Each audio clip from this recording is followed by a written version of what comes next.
ஐயனார் துணையில் அடுத்து என்ன நடக்க போகுதுன்னு வாங்க பார்க்கலாம். இங்கே பல்லவனுடைய அம்மா நிலா காலில் விழுந்து கதறும் கதறிக்கிட்டு இருக்கிறாங்க. இந்த கண்கொள்ளா காட்சியை நடேசன் பார்த்துருந்தா எப்படி இருக்கும்? நல்லா இருந்திருக்கும்ல. எல்லாருமே வீட்டில் படுத்து தூங்கிடுறாங்க. பல்லவனுடைய அம்மாவும் படுத்துருக்குறாங்க. அப்போ தான் பார்த்தா ஃபோன் வருது. என்ன ஃபோன் வருது அப்படின்னு சொல்லிட்டு பல்லவனோட அம்மா எடுத்து பார்த்தா வீட்டுக்காரரு கூப்பிட்றாரு. ஐயையோ, என்ன இந்த ஆள் ஃபோன் பண்ணுறான், யாருக்காவது கேட்டுச்சுன்னா என்ன ஆகுறது அப்படின்னு சொல்லிட்டு வேகமாக ஃபோனை எடுத்துகிட்டு கிச்சனுக்கு வராங்க. யோ, என்னையா, எதுக்குயா இப்போ ஃபோன் பண்ண? நான் தான் உன்னைய ஃபோன் பண்ணக்கூடாதுன்னு சொல்லியிருக்கேன்ல. ராத்திரி நேரம் ஐயா, எல்லாருமே தூங்கிக்கிட்டு இருக்காங்க. நான் உன்கிட்ட பேசுகிறது யார் காதில் விழுந்துருச்சுன்னா சிக்கலாக போயிடும். எதுக்குயா இப்போ ஃபோன் பண்ண அப்படின்னு சொல்லிட்டு கோமலு கேட்கவும், அடியே, இந்த வீடு பின்னாடி தாண்டி நான் நிற்கிறேன், கொல்லப்புறத்தில் நிற்கிறேன், பின்னாடி வாடி அப்படின்னு சொல்லிட்டு கோமலோட வீட்டுக்காரர் சொல்லவும், ஏன்யா இப்படி பண்ணிக்கிட்டு இருக்க? யார் கண்ணிலையாவது நீ பட்டு தொலைஞ்சிட்டனா எனக்கு தாயா பெரிய சிக்கலாக போயிடும். உன்னை யாரையா இங்கெல்லாம் வர சொன்னா அப்படின்னு சொல்லிட்டு கோமலு பார்த்தா கொல்லப்புறத்துக்கு பின்னாடி வர்றாங்க. யோ, நான் உன்னை இங்கெல்லாம் வரக்கூடாதுன்னு சொல்லியிருக்கேன்ல.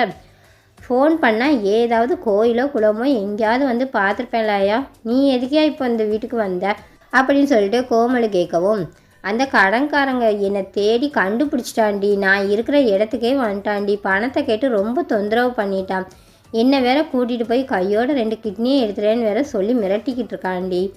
நான் அவங்கக்கிட்ட இருந்து தப்பிச்சோம் பொழைச்சோம்னு சொல்லி ஓடி வந்திருக்கேன்.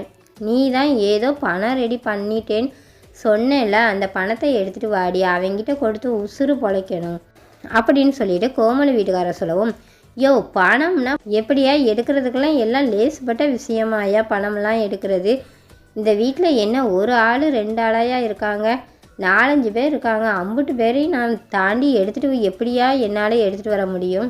இங்கே பாருடி, நான் உசுறு பொழைக்கணும்னா இன்றைக்கி அந்த ஆளோட பணத்தை நான் கொடுத்தே ஆகணும்டி. போடி, வீட்டுக்குள்ளே போய் தான் அந்த பணம் இருக்குது, போய் எடுத்துகிட்டு வாடி அப்படின்னு சொல்லிட்டு கோமலோட வீட்டுக்காரர் சொல்லவும், சரியா, நீ இங்கே இரு, எல்லாரும் தூங்கிட்டாங்களான்னு பார்த்துட்டு நான் வீட்டுக்குள்ளே போய் அந்த பணத்தை எடுத்துகிட்டு வந்து உங்ககிட்ட கொடுத்துட்றேன். காலையில் அந்த பணம் காணோம்னு எல்லாரும் தேடிக்கிட்டு இருப்பாங்க. நானும் அவங்களோட சேர்ந்து பணத்தை எல்லாம் காணோன்னு சொல்லி தேடிட்டு இருக்கேன் அப்படின்னு சொல்லிட்டு இங்கே கோமலு வீட்டுக்காரரும் பேசிக்கிட்டு இருக்கிறாங்க. அதே நேரத்தில் பார்த்தா நிலாவுக்கு தண்ணி தவிக்குதுன்ட்டு கிச்சன் பக்கம் தண்ணி குடிக்கிறதுக்காண்டி வர்றாங்க.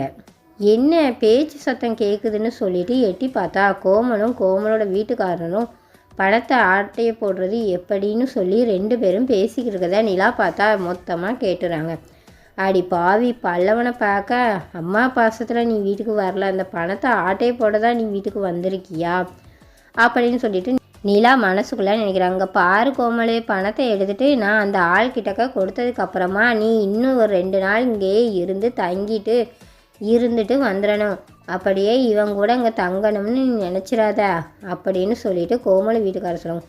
யோ, நான் அந்த ஆளை விட்டுட்டு வந்தே பல வருஷம் ஆகுதியா, இப்போ எப்படியா அந்த ஆளோட நான் தங்குவேன் அப்படின்னு சொல்லிட்டு கோமலு சொல்லவும், நீ பழைய நினப்பில் தங்கிட்டேனா அப்படின்னு சொல்லிட்டு கோமலு வீட்டுக்காரர் சொல்லவும், அதெல்லாம் ஒன்றும் இல்லையா, எனக்கு பெத்த பிள்ளை பாசமும் கிடையாது, கெட்டின புருஷன் பாசமும் எனக்கு கிடையாது. இந்த பையனை விட்டுட்டு தான் நான் அதெல்லாம் வந்துடுவேயா. நான் பணத்தை எடுத்துகிட்டு தாரேன், நீ முதல்ல கொண்டு போய் அந்த வட்டிக்காரங்கிட்டக்கா கொடுத்துரு. அதுக்கப்புறமா எனக்கு என்ன ஏதுன்னு நீ சொல்லி நிலவரத்தை ஃபோன் பண்ணி சொல்லு.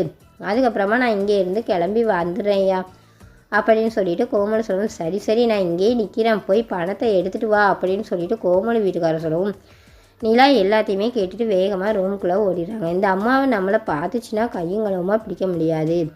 இந்த அம்மா பணத்தை எடுக்கிறத எப்படியாவது நேரம் பார்த்து நம்ம கையும் களவுமாக பிடிச்சிடணும் அப்படின்னு சொல்லிட்டு நிலா பார்த்தா இப்போ இவங்க 2 பேரும் பேசுகிறதே வீடியோ எடுத்துகிறாங்க. வீடியோ எடுத்த கையோட வேகமாக பார்த்தா ரூமுக்குள்ளே ஓடிடுறாங்க. கோமலு நைஸாக எல்லாருமே தூங்கினதுக்கப்புறமா மெதுவாக கதவை திறந்து உள்ளே போய் பீரோ பேக் எல்லாத்தையும் உருட்டி விரட்டி ஒரு 3 லட்ச ரூபா பணத்தை பார்த்தா தேடி கண்டுபிடிச்சி எடுத்துடுறாங்க. பணம் கையில் கிடச்சிச்சு, இதை கொண்டு போய் அந்த ஆள்கிட்ட கொடுத்துட வேண்டியதான் அப்படின்னு சொல்லிட்டு இங்கே பணத்தை சுருட்டி வேகமாக சேலை பின்னாடி வைக்கவும், அப்போ பார்த்தா நிலா கதவை திறக்க நிலா பார்த்ததுமே பல்லவனுடைய அம்மாவுக்கு பயங்கரமான அதிர்ச்சி ஆகிடுது. ஐயோ, இவ வேற பார்த்துட்டாலே அப்படின்னு சொல்லிட்டு நிலாவை திருன்னு பார்க்கவும், என்ன பண்ணிகிட்ருக்கிறீங்க, கையில் என்ன வச்சுருக்கிறீங்க அப்படின்னு சொல்லிட்டு நிலா கேட்கவும், இன்னும் ஒன்றும் இல்லைம்மா அப்படின்னு சொல்லிட்டு பல்லவனோட அம்மா பதறவும், என்ன வச்சுருக்கீங்க காட்டுங்க முதல்ல அப்படின்னு சொல்லிட்டு நிலா பிடிச்சி கையை பிடிச்சி இழுக்கையில் இருந்த பணம் பார்த்தா கீழே விழுந்துருது. பணம் கீழே விழுந்ததை பார்த்ததுமே நிலாவுக்கு பயங்கரமான அதிர்ச்சி ஆயிடுது. வீட்டுக்கு வந்ததுக்கப்புறம் பணத்தை திருடதான் அப்படின்னு சொல்லிட்டு நிலா கேட்கவும், ஐயோ அப்படிலாம் இல்லைம்மா அப்படின்னு சொல்லிட்டு பல்லவனோட அம்மா நாடகத்தை நடத்தவும், போதும் நீங்கள் இப்போ பின்னாடி ஒருத்தர்கிட்ட பேசிக்கிட்டு இருந்தீங்க, நான் எல்லாத்தையுமே கேட்டுக்கிட்டு தான் இருந்தேன். ஆமாம், அந்த ஆள் யார் முதல்ல? எனக்கு யாரையுமே தெரியாது, சொந்தக்காரங்க யாருமே இல்லைன்னு சொல்லிக்கிட்டு இருந்தீங்க. இப்போ என்னென்னா அந்த ஆள் யார் முதல்ல? எனக்கு இப்போ இங்கே இருக்கிற வீட்டில் இருக்கிற பணத்தை எல்லாம் யாருக்கும் தெரியாமல் எடுத்துகிட்டு அந்த ஆள்கிட்ட கொண்டு போய் கொடுக்க போகிறீங்க, என்ன பண்ணிக்கிட்டு இருக்கிறீங்க அப்படின்னு சொல்லிட்டு நிலா கேட்கவும், ஏம்மா நான் உன் காலில் வேணாலும் விழுந்து கேட்குறேம்மா, மெதுவாக பேசுமா, வெளியில் எல்லாருமே இருக்காங்கம்மா, அவங்க காதில் விழுந்துற போதுமா அப்படின்னு சொல்லிட்டு நிலா காலை விழுந்து பல்லவனோட அம்மா கெஞ்சவும், எந்திரிங்க முதல்ல எந்திரிங்க, என்ன பண்ணிகிட்ருக்குறீங்க அப்படின்னு சொல்லிட்டு நிலா பார்த்தா கத்த ஆரம்பிக்கவும், இங்கே பார்த்தா நிலாவுடைய சத்தம் அதிகமாக கேட்கவும் சேரன் பார்த்தா எந்திரிச்சிறாரு. என்ன நிலா கத்துற மாதிரி இருக்குது அப்படின்னு சொல்லிட்டு சேரன் எந்திரிக்கிறாரு. நிலாவுடைய ரூம் கதவு திறந்திருக்கு. அதே மாதிரி இன்னொரு ரூம் கதவும் பார்த்தா திறந்திருக்கு. என்ன 2 ரூம் கதவும் திறந்திருக்கு அப்படின்னு சொல்லிட்டு நிலா ரூமை எட்டி பார்க்குறாரு. நிலா பார்த்தா இல்லை. நிலா அப்படின்னு சொல்லிட்டு சேரன் கூப்பிடவும், ஐயோ சேரன் தம்பி எந்திரிச்சிட்டார் போலம்மா, ஏமா மெதுவாக பேசுமா அப்படின்னு சொல்லிட்டு பல்லவனோட அம்மா சொல்லவும், கேட்கட்டும் எல்லாருக்குமே நல்லா கேட்கட்டும், என்ன பண்ணிக்கிட்டு இருக்கிறீங்க நீங்கள், பல்லவனை பார்க்கணும் அப்படின்னு சொல்லிட்டு தானே ஒரு அம்மா பாசுக்கு நீங்கள் இங்கே வரல, எதுக்கோ பயந்து இங்கே ஏதோ தலைமறைவாக இருக்கிறதுக்கு தானே நீங்கள் இங்கே வந்திருக்கிறீங்க அப்படி தானே அப்படின்னு சொல்லிட்டு நிலா சொல்லவும், சேரன் பார்த்தா இங்கே வந்துடுறாரு. என்னப்பா நிலா, என்னம்மா இங்கே என்ன பண்ணிகிட்ருக்குறீங்க, என்னப்பா பணம்லாம் கீழே கிடக்க அப்படின்னு சொல்லிட்டு சேரன் கேட்கும். அண்ணா உள்ளே வாங்கண்ணா, கதவு பூட்டுங்க அப்படின்னு சொல்லிட்டு நிலா சொல்லவும், சேரனும் பார்த்தா உள்ளே வந்துட்டு கதவு பூட்டுறாரு. என்னப்பா என்ன நடக்குது அப்படின்னு சொல்லிட்டு சேரன் கேட்கவும், அண்ணா இவங்க வீட்டில் வச்சுருந்தா 3 லட்ச ரூபா பணத்தை எடுத்து யாரோ ஒரு ஆள் வந்தார், அவர்கிட்ட கொடுக்கறதுக்காக எடுத்துருக்குறாங்கன்னா நான் கையும் களவுமா இவங்கள பிடிச்சிட்டேன் அப்படின்னு சொல்லிட்டு நிலா சொல்லவும், உடனே பல்லவன் அம்மா இல்லைப்பா நான்லாம் அப்படிலாம் எதுவுமே எடுக்கலப்பா, எதுவும் பண்ணலப்பா, இந்த பொண்ணு பொய் சொல்லுது அப்படின்னு சொல்லிட்டு பல்லவனோட அம்மா சொல்லவும், அண்ணா நான் சொல்கிறதெல்லாம் உண்மைதான் அண்ணா அப்படின்னு சொல்லிட்டு நிலா சொல்லவும், அம்மா நீங்கள் தான் பொய் சொல்கிறீங்கன்னு நினைக்கிறேன், நிலா பொய் சொல்கிற பொண்ணே கிடையாது, எதுக்குமா அந்த பணத்தை எடுத்தீங்க அப்படின்னு சொல்லிட்டு சேரன் பல்லவனுடைய அம்மா சொன்னதை நம்பாமல் நிலா சொல்கிறத நம்பி எதுக்கு பணத்தை எடுத்தீங்க அப்படின்னு சொல்லிட்டு பல்லவனுடைய அம்மா கிட்ட கேட்குறாரு.